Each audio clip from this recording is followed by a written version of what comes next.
The whole idea behind this series is that I want to be an author one day. So I figured I'll go through all the books and I'll see what resonates with me, what doesn't, and document it so that I can look back on these videos later on and see how I want to be a writer when the time comes and I write my first book. So I'm going to be deep diving into the 7 things I learned reading this book for myself as a future author.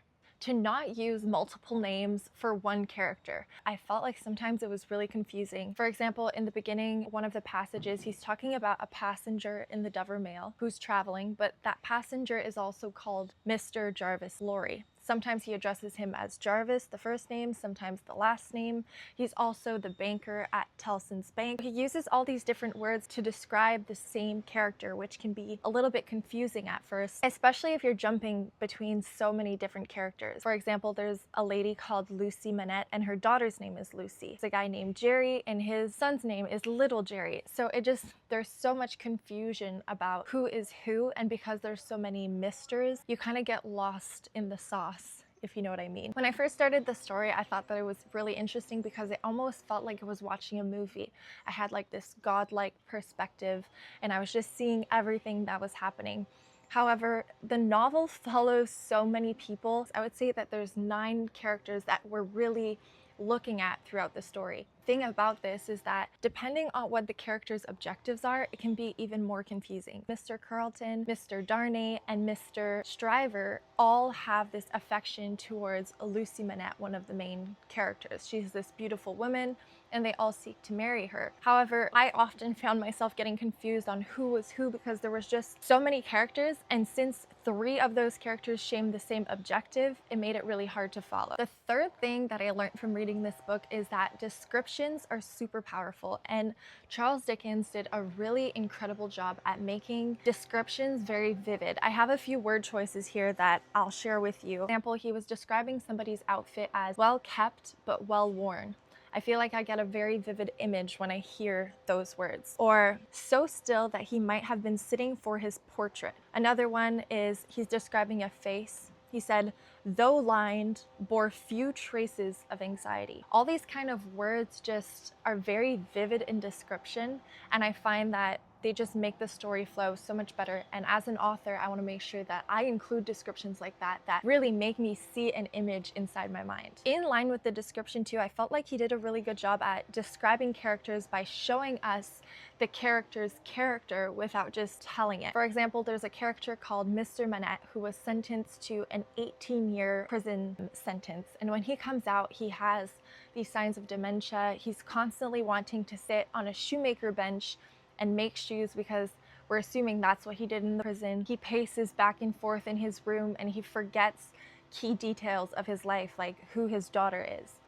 And I felt like he did a good job at portraying this character so that I felt as a reader like I knew him. He wasn't just saying, oh, this character's traumatized, oh, he has PTSD. He really showed it. The fourth thing that I learned is that any information that you give in the beginning of your book has to be relevant at the end. For example, like I was saying about Monsieur Manette, his 18-year sentence, that becomes relevant at the end of the novel again. There was a character called Mrs. Pross who was constantly talking about her brother. Like every conversation she had, she would mention Solomon, her brother, in like a little side quip, and he becomes relevant at the end of the story. So I think that as an author, you have to be careful and make sure that everything fits together kind of like a puzzle piece. And then building on that, I felt like some characters and some information was just irrelevant. For example, Mr. Stryver, one of the 3 that was interested in marrying Lucy Manette, I felt like he was just not necessary. There shouldn't be 3. 2 would have sufficed. I felt like he could have been cut out.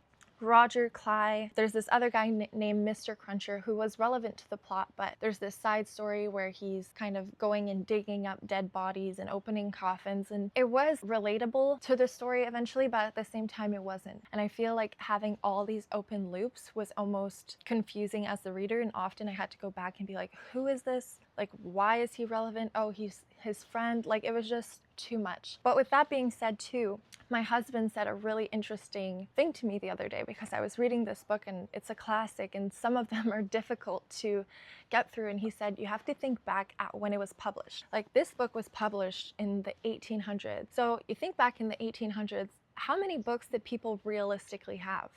You maybe had 1 or 2 books, right? And you would reread the book multiple times. So there is a reread factor to these books where every time you read it, you kind of gain a new piece of insight. And when you look at novels nowadays, we don't really have that. It's more like fast food, and this is more like fine dining. So I felt like that was an interesting perspective to just keep in the back of my mind so that I appreciate the stories a little bit more.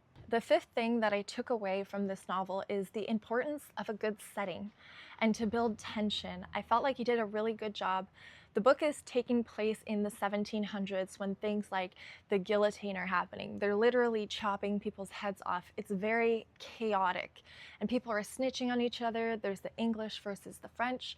And there's this one scene in particular where there's like this glass vase, I would say, of wine that gets smashed on the floor, and all the peasants just run to it and they start like drinking the wine from the ground, and it just really lays down the foundation of what it was like in that world, the poverty and the theft and just the animal like instincts that were coming out during that time. And I thought that was really good because it really helped me immerse myself into the story. It almost gives you like this state of anxiety. Like when I was reading, I was constantly suspecting different people, and I'm just constantly anxious, almost like I'm there myself because I'm so immersed into the world. So I really thought that was awesome. The sixth thing that I learned was the importance of a really good antagonist.